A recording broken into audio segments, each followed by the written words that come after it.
Hello everyone. तो आइए प्यारे बच्चों, आज हम शुरू कर रहे हैं आपकी प्रतिभा खोज मिशन बुनियाद एंट्रेंस एग्ज़ाम लेवल 1 का जो पेपर इस महीने होना है उसके कुछ आपके लिए sample question paper question answer हैं, सम हैं। पिछली वीडियो में हमने 1 से 10 तक इस पार्ट इसके कर लिए थे। इस वीडियो में हम 11 से शुरू कर रहे हैं। तो आइए शुरू करते हैं। सबसे पहले सम नंबर 11 है। यहाँ सम नंबर 11 में लिखा हुआ है, इन एक निश्चित परीक्षा में वर्ष 2006 और 2007 में कुल 3768 छात्रों ने प्रथम श्रेणी प्राप्त की। 2007 में प्रथम श्रेणी प्राप्त करने वालों की संख्या 2006 की संख्या से 34 अधिक थी। 2006 में कितने छात्रों ने प्रथम श्रेणी में प्राप्त की।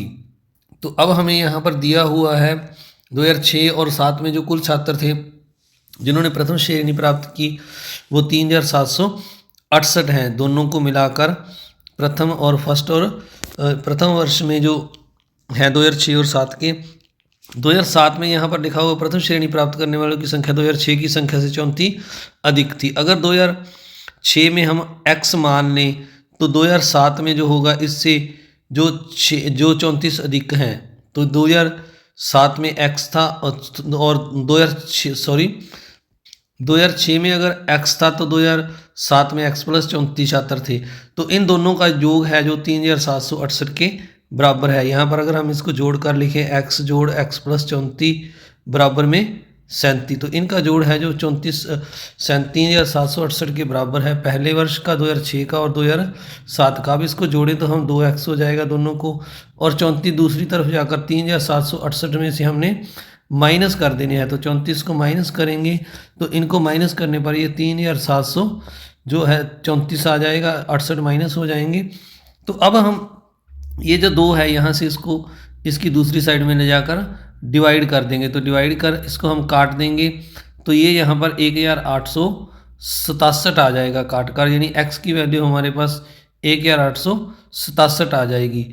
अब जो ये जो है छात्र x हमने 2006 का लिखा था, तो 2006 में हमें पूछा है छात्रों की संख्या, तो ये 1867 यानी सी ऑप्शन इसका सही उत्तर होगा। इसके बाद अगला 12 नंबर सम देखते हैं। तो आपको बता दें प्यारे बच्चों, ये आप जो सम मिशन बुनियाद के देख रहे हैं VMC वैदिक मैथ क्लासेस एजुकेशनल चैनल है नंबर 1, इस पर आप देख रहे हैं। तो इसको आपने सब्सक्राइब जरूर करना है, वीडियो को शेयर और लाइक भी करना है। तो यहाँ पर 12 नंबर सम में लिखा है, एक कमरे की दीवार का आयाम 5 गुना 4 मीटर है। इसमें 1.5 मीटर गुना 1 मीटर आयाम की एक खिड़की है। 2.25 मीटर गुना 1 मीटर आयाम का एक दरवाज़ा है। इस दीवार का क्षेत्रफल ज्ञात कीजिए जिसे पेंट किया जाना है। अब एक दीवार है, इसमें एक यहाँ पर दरवाज़ा है और एक यहाँ पर खिड़की है। तो हमें खिड़की और ये दरवाजे का जो क्षेत्रफल है इस दीवार के कुल क्षेत्रफल में से निकाल देंगे। तो शेष जो क्षेत्रफल है ये पेंट के लिए जो है पेंट वाला बच जाएगा। तो ये हमने निकालना है। तो अब हम क्या करेंगे, सबसे पहले यहाँ पर जो दीवार का क्षेत्रफल है वो 5 गुना 4 मीटर है। तो इस क्षेत्रफल में से हम दोनों जो है खिड़की है 1.5 गुना में 1, ये खिड़की का क्षेत्रफल हो जाएगा 1.5 गुना में 1, और इसमें हम जो दूसरा जो 2.2 मीटर गुना 1 मीटर है ये दरवाजे का क्षेत्रफल है, इसको हम दोनों को जोड़कर माइनस कर देंगे। तो इन दोनों को अगर हम गुना करेंगे तो ये 1.5 आ जाएगा, ये 2.25 आ जाएगा, और इधर 5 का 20 हो जाएगा। तो 20 में से हम इन दोनों को अगर देखें तो ये 1.5 है और ये 2.25 है। तो इनको आपने साइड में रखकर जोड़ लेना है दोनों को। तो इनका योग है जो योगफल है वो 3.75 आ जाएगा। 1.5 और 2.25 को जोड़ेंगे तो अब इसको हम 20 में से माइनस कर देंगे। तो जब इसको हम माइनस करेंगे 20 में से तो ये 16.25 यानी 25 बच जाएगा। तो इस तरह से इसका जो ये आंसर आया है 16.25, ये सी ऑप्शन में है, तो ये इसका सही उत्तर है। तो एक बार मैं 20 में से ये आपको 3.75 माइनस करके दिखा देता हूँ, क्योंकि कुछ बच्चों को इसमें डाउट रह जाएगा। तो 20 के यहाँ पर अगर देखिए 3 के बाद 2.75, तो यहाँ पर 20 के साथ आपने 2 जीरो लगा देनी है दशमलव के बाद, और यहाँ पर आपने 3.75 लगाकर इसको जो है माइनस करना है। तो ये 10 में से 5 गए 5, और यहाँ पर 7, ये 2 बच गया, 9 बन गया। तो 9 में से 7 गए 2, फिर दशमलव, और यहाँ पर जो है 6 आ जाएगा, और एक जो 116.25 इस तरह से आ जाएगा। तो ये सी ऑप्शन जो है सही आंसर है, इस पर आपने टिक लगा देना है। 12 नंबर के बाद आइए अब 13 नंबर सम करते हैं। अब यहाँ पर 13 नंबर सम में ये हमें दिया हुआ है, ये एक आकृति दी हुई है और इसके साथ एक प्रश्न लिखा हुआ है। आकृति में एक्स और वाई के माप क्रमशः डैश हैं, जहाँ क्यू 50 डिग्री है। तो क्यू की वैल्यू 50 डिग्री दी हुई है, हमने एक्स और वाई का मान निकालना है। तो ये बिल्कुल आसान सम है। पहले हम एक्स की वैल्यू निकाल लेते हैं। तो जो बाह्य कोण होता है त्रिभुज का, इन दोनों के जो सम्मुख कोण होते हैं अंत सम्मुख कोण के योग के बराबर होता है, यानी पी और क्यू के योग के बराबर है। अब पी जो है एक्स है और क्यू 50 है, तो इन दोनों का योग 120 के बराबर होगा। अगर हम 120 जो है 50 को 120 में से दूसरी ओर ले जाकर माइनस कर दें, तो ये हमारे पास जो x की वैल्यू है वह 70 डिग्री आ जाएगी। तो यानी x कोण हमारे पास 70 डिग्री का आ जाएगा। तो ऑप्शन में सी में 70 है और डी में 70 है। इस तरह जो दूसरा y कोण है, ये x हमारा 70 डिग्री का आ गया। अब इस y कोण को हम दो तरीकों से निकाल सकते हैं। ये त्रिभुज के दो कोण दिए हैं, इन दोनों को जोड़कर हम 180 में से माइनस कर दे तो y की वैल्यू आ जाएगी। दूसरा ये है कि अगर हम ये देखें तो ये दोनों सरल रेखा पर कोण बन रहे हैं, तो दोनों 120 और ये y दोनों का योग 180 के बराबर होगा। तो अगर हम 180 में से ये 120 माइनस कर दें तो हमारे पास जो है y की वैल्यू आ जाएगी। 120 को दूसरी ओर ले जाकर माइनस करेंगे तो y की वैल्यू 60 डिग्री आ जाएगी। तो यानी इसका मतलब ये है कि जो डी ऑप्शन है इसमें x 70 है और जो y की वैल्यू है वो जो है 60 डिग्री है। तो डी ऑप्शन आपका सही उत्तर है, इस पर टिक लगाना है। तो आइए अब जो 14 नंबर सम है इसकी स्टेटमेंट देख लेते हैं। इसमें यहाँ पर लिखा हुआ है, एक आयताकार प्लाट में x + 2 मीटर भुजा वाली 5 वर्गाकार फूलों की क्यारियाँ बनाई गई हैं। तो ये यहाँ पर थोड़ा सा इसको मैं ऊपर कर लेता हूँ। तो ये यहाँ पर एक आयताकार प्लाट में x + 2 मीटर भुजा वाली 5 वर्गाकार, ये जो वर्ग दिए हैं इनकी सभी की भुजाएं x + 2 के बराबर हैं। प्रत्येक भुजा 5 क्यारियाँ बनाई गई हैं। नीचे दिया गया है चित्र देखें। ₹50 प्रति 100 मीटर की दर से फूलों की क्यारियों पर बाड़ लगाने की कुल लागत ज्ञात कीजिए। तो हमने इस सम में क्या निकालना है, यहाँ पर ये जो बने हुए हैं अंदर वर्ग बने हैं, इनके चारों ओर हमने बाड़ लगाने की जो कुल लागत है वो ज्ञात करनी है इन पांचों के चारों ओर। तो इसके लिए हमें इन पांचों का परिमाप चाहिए। तो यहाँ पर प्रत्येक जो एक वर्ग है उसकी भुजा है जो x + 2 के बराबर है, छोटा वर्ग।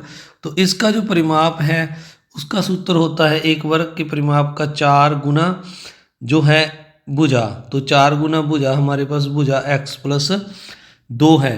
तो ये जो है हमारे पास एक वर्ग का जो क्षेत्रफल है ये हमारे पास आ गया है। अब हमारे पास 5 ऐसे वर्ग हैं यहाँ पर ये, तो इसको हम 5 के साथ गुना कर देंगे। तो ये मैंने यहाँ पर पहले लिखा था x + 2, ये प्रत्येक वर्ग की भुजा है, इसको 4 के साथ गुना कर दिया तो एक वर्ग का आ गया।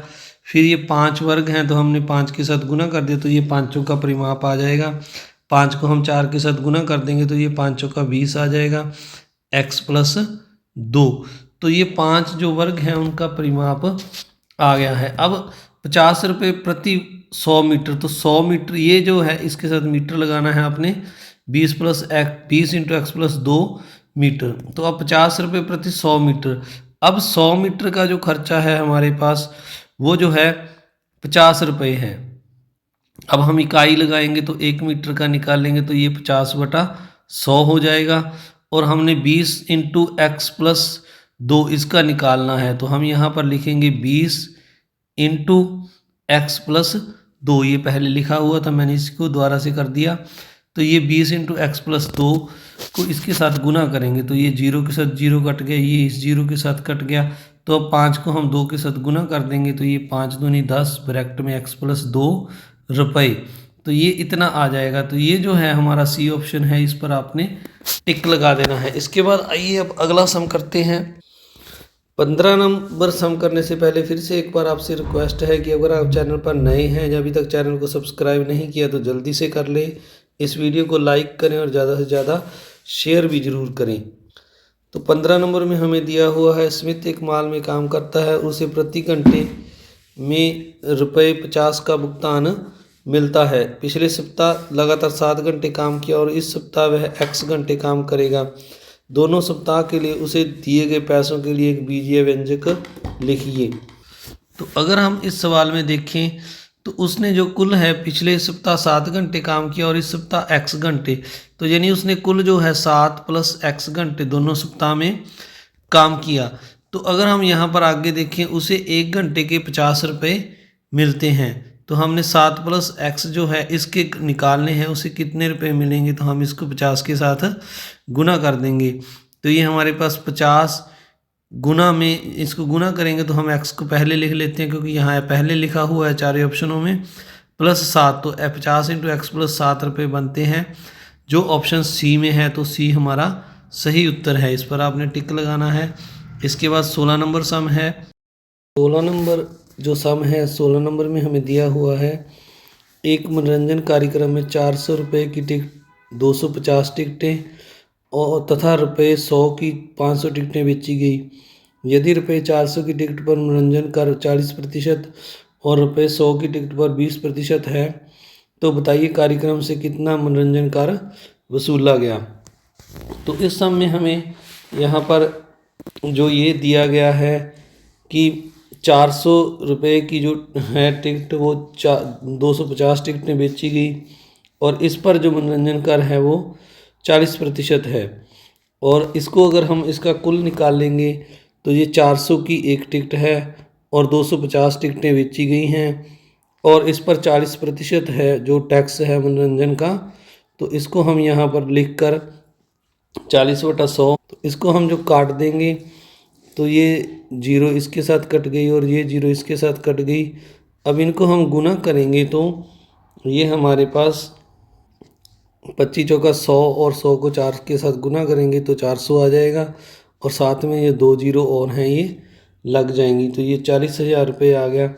इस तरह जो दूसरी 100 रुपये की एक टिकट है जो 500 टिकटें बेची गई हैं, इन पर जो है मनोरंजन जो टैक्स है जो दूसरा टिकट है इस पर 20% टैक्स है, तो 20/100 हो जाएगा ये।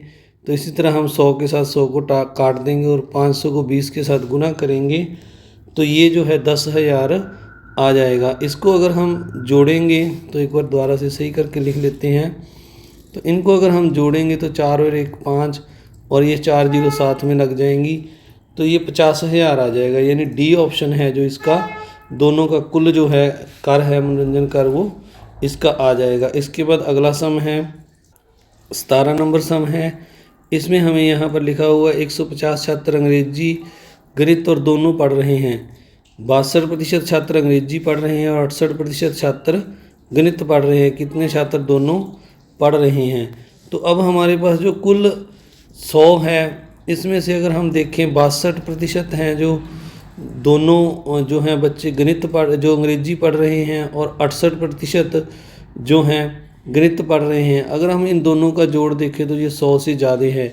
इसमें जो दोनों पढ़ रहे हैं इसको अगर हम x मान लें और इसको माइनस कर दें तो इनका योग 100 के बराबर आ जाएगा। अब हमारे पास एक दोनों को जोड़ेंगे हम 62 और 68 को, तो दूसरी साइड में ले आएंगे तो ये हो जाएगा हमारे पास माइनस का प्लस जो 100 है ऐसे ही लिखा रहेगा और दूसरी साइड पर माइनस x। तो ये माइनस करने पर माइनस का 30 आ जाएगा और x बराबर -30 लिखेंगे हम तो माइनस माइनस प्लस हो जाएगा। तो यानी जो हमारे पास छात्र हैं जो दोनों पढ़ रहे हैं वो 30 हैं। तो इसका मतलब अगर हम प्रतिशत में देखें तो ये 30% है। अब हमने जो है जो 150 में से हमने निकालना है तो हम इसको 30/100 लिखेंगे। ये प्रतिशत में आया है हमारे पास 100 में से। अब हमने 150 में से निकालना है तो इसको हम गुना कर देंगे 150 के साथ, फिर 0 के साथ 0, 30 वाली 0 इसके साथ कट गई तो 15 तिया ये 45 आ जाएगा। यानी 45 जो है हमारा डी ऑप्शन है, इस पर आपने टिक लगाना है। इस सम को मैंने किया है आपके लिए, ये देख लीजिए। अब यहाँ पर ये मैंने किया है 62 और 68 को जोड़कर इसमें से दोनों पढ़ रहे हैं माइनस कर दिया तो ये 100 के बराबर आ गया। माइनस किया तो x की वैल्यू 30% आ गई। अब हमने x 150 में से निकालना है तो इसको 30/100 के साथ गुना करके काटा तो 45, यानी डी ऑप्शन उत्तर आ गया। तो अब 18 नंबर सम है, यहाँ पर लिखा हुआ है रवि के पास 56 रुपये थे, उसने x परिवहन पर और 2y रुपये दोपहर के भोजन पर खर्च कर दिए। उसने शेष राशि का उपयोग 3 समान पुस्तकें खरीदने में किया, प्रत्येक पुस्तक की कीमत ज्ञात कीजिए। तो अब रवि के पास कुल 56 रुपये थे, तो ये 56 रुपये उसने कैसे कैसे खर्चे आइए देख लेते हैं। x रुपये परिवहन पर और 2y रुपीज़ जो हैं भोजन पर उसने खर्च कर दिए। तो अगर हम देखें तो उसके पास जो शेष बचे, तो शेष अगर हम देखें इसमें से अगर हम माइनस कर दें 56 में से जो है इन दोनों को जोड़कर x और 2y को, तो ये जो उसके पास शेष रुपए हैं वो आ जाएंगे। 50 में से अगर माइनस करते हैं इसको, तो इसको दोबारा से माइनस का साइन लगा के लिखते हैं। तो अब अगर हम माइनस करेंगे तो ये हमारे पास आ जाएगा 50 माइनस x माइनस 2y। तो अब उसने जो इसकी किस पुस्तकें खरीदी हैं, 3 समान पुस्तकें खरीदी हैं, यानी 3 पुस्तकें खरीदी हैं, तो इसको हम 3 के साथ डिवाइड कर देंगे तो ये एक पुस्तक का मूल्य आ जाएगा। इसकी 3 पुस्तकें खरीदी हैं, 3 से डिवाइड कर दिया तो एक पुस्तक की कीमत आ गई, यानी डी ऑप्शन इसका सही उत्तर है। इसके बाद आगे है, आप सभी से एक बार फिर से रिक्वेस्ट, अगर आपने चैनल को अभी तक सब्सक्राइब नहीं किया तो जल्दी से कर लें, वीडियो को लाइक करें और ज़्यादा से ज़्यादा शेयर भी ज़रूर करें। इसके बाद 19 नंबर सम है, यहाँ लिखा हुआ एक फ्रूट सलाद रेसिपी के लिए 1/2 कप चीनी की आवश्यकता है। उस फ्रूट सलाद को दूसरी रेसिपी के लिए 2 बड़े चम्मच चीनी की आवश्यकता है। यदि 1 बड़ा चम्मच 1/16 कप है तो पहली रेसिपी के बराबर कितनी अधिक चीनी की आवश्यकता होगी। तो हमारे पास जो पहली रेसिपी है उसके लिए जो है 1 नंबर लिख लेते हैं। तो 1 नंबर रेसिपी के लिए हमें 1/2 कप चीनी की आवश्यकता है। अब दूसरी जो रेसिपी है उसके लिए हमें 2 बड़े चम्मच यानी यहाँ पर लिख लेते हैं जो बड़े चम्मच हैं उनकी ज़रूरत है। अब जो एक बड़ा चम्मच है हमें 1/16 के बराबर दिया है, तो 2 जो बड़े चम्मच हैं वो 1/16 जो हैं छोटे जो कप हैं उसके बराबर आ जाएगा। अब इसको अगर हम काटें 2 एकम 2 तो 8 दूनी 16, तो ये 1/8 कप के बराबर आ गया है। तो अब हमने निकालना है उसमें ये लिखा हुआ है कि कितनी अधिक चीनी की आवश्यकता है पहले से 1/2 से। तो 1/2 में से अगर हम 1/8 को माइनस कर दें तो अधिक चीनी जो है उसकी जितनी ज़रूरत है वो आ जाएगा। आप इसका एलसीएम लेकर माइनस करेंगे तो ये 3/8 आ जाएगा, तो यानी 3/8 कप इनको माइनस करने पर आ जाएगा। तो ये बी ऑप्शन है, तो बी सही उत्तर है। इसके बाद अगला सम है जो 20 नंबर सम है, इसमें हमें यहाँ पर लिखा हुआ है एक सामूहिक अभ्यास के दौरान विभिन्न स्कूलों के 6 या 250 छात्रों को पंक्तियों में इस तरह व्यवस्थित किया गया कि जहां प्रत्येक पंक्ति में छात्रों की संख्या पंक्तियों की संख्या के बराबर है। ऐसा करने पर प्रशिक्षक को पता चला कि 9 बच्चे छूट गए। वर्ग की प्रत्येक पंक्ति में बच्चों की संख्या ज्ञात कीजिए। तो अब हमें ये 6 और 250 दिया हुआ है प्यारे बच्चे, इसमें से जो प्रत्येक पंक्ति और प्रत्येक जो है बच्चों की संख्या है वो प्रत्येक पंक्ति में समान आएगी। तो अब हमने जो है इसमें 9 बच्चे छूट जाते हैं जब वो बच्चों को और पंक्तियों की संख्या समान करते हैं, तो 9 को आपने इसमें से माइनस कर देना है। तो शेष हमारे पास 6,241 बचेगा। तो आपने इसका वर्गमूल निकालना है भाग विधि से, जहाँ एलसीएम लेकर इस तरह से जब आप वर्गमूल निकालोगे, इसका एलसीएम लोगे तो इसका जो वर्गमूल आपने निकालना है तो ये 79 आएगा। आपने देख लेना है वर्गमूल करके। तो ये जो है इसका बी ऑप्शन है उत्तर। तो आप सभी का इस वीडियो को देखने के लिए बहुत बहुत धन्यवाद। समय काफ़ी हो गया है, वीडियो लंबी हो गई है। तो 21 नंबर सम से हम अगले पार्ट 3 में शुरू करेंगे। इसका पार्ट 1 है जो 1 से 10 तक है, आपने वो भी ज़रूर देखना है। आप सभी का इस वीडियो को देखने के लिए बहुत बहुत धन्यवाद। चैनल को सब्सक्राइब करना, वीडियो को लाइक करना और शेयर करना ना भूलें। Thank you very much.